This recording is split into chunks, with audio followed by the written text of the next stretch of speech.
2026 എന്ന വർഷം ഏറ്റവും കൂടുതൽ പ്രതീക്ഷയോട് കൂടി കാത്തിരിക്കുന്ന ചിത്രങ്ങൾ ഏതൊക്കെയാണെന്ന് നോക്കാം. ജയസൂര്യ മിഥുൻ മാനുവൽ കോംബോയിൽ വരുന്ന ആട് 3 ആണ് ആദ്യത്തെ ചിത്രം. ചിത്രം ഒരു ട്രെയിൻ ട്രാവലർ ചിത്രമായ ആട് 3 മാർച്ച് 19 റിലീസ് ചെയ്യുന്നത്. പോസിറ്റീവ് റെസ്പോൺസ് ആണെങ്കിൽ ഒരു ഇൻഡസ്ട്രി ഹിറ്റ് തന്നെ പ്രതീക്ഷിക്കാം. രണ്ടാമത്തെ ഏറ്റവും പ്രതീക്ഷയോടുകൂടി കാത്തിരിക്കുന്ന ഈ വർഷത്തെ ചിത്രം ദൃശ്യം 3 ആണ്. മോഹൻലാൽ ജിത്തു ജോസഫ് കോംബോയിൽ വരുന്ന ഈ ചിത്രം പോസിറ്റീവ് റെസ്പോൺസ് വരണമെങ്കിൽ ഇതും ഒരു ഇൻഡസ്ട്രി ഹിറ്റിലേക്ക് തന്നെ പോകും. ചിത്രം ഏപ്രിൽ റിലീസായി എത്തുമെന്നാണ് ഇപ്പോൾ അറിയാൻ കഴിയുന്നത്. മൂന്നാമത്തെ ചിത്രം ദുൽഖർ സൽമാൻ നായകനാവുന്ന ഐ ആം ഗെയിം എന്ന ചിത്രമാണ്.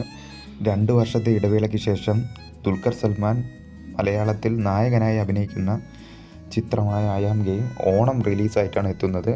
വലിയ ഹൈപ്പോടുകൂടിയാണ് ഈ ചിത്രം അണിയറയിൽ ഒരുങ്ങിക്കൊണ്ടിരിക്കുന്നത്. നാലാമത്തെ ചിത്രം വൈശാഖ് പൃഥ്വിരാജ് കോംബോയിൽ വരുന്ന ഖലീഫ എന്ന ചിത്രമാണ്.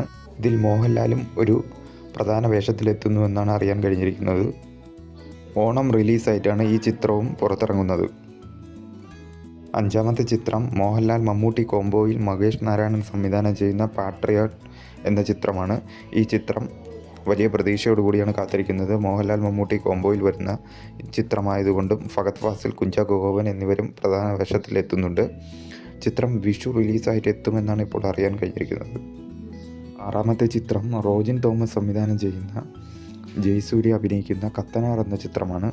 വലിയ ബഡ്ജറ്റിൽ ഒരുങ്ങുന്ന വൻപൻ ക്യാൻവാസിൽ ഒരുങ്ങുന്ന ഈ ചിത്രം ക്രിസ്മസ് റിലീസായിട്ടാണ് എത്തുന്നതെന്നാണ് അറിയാൻ കഴിഞ്ഞിരിക്കുന്നത്.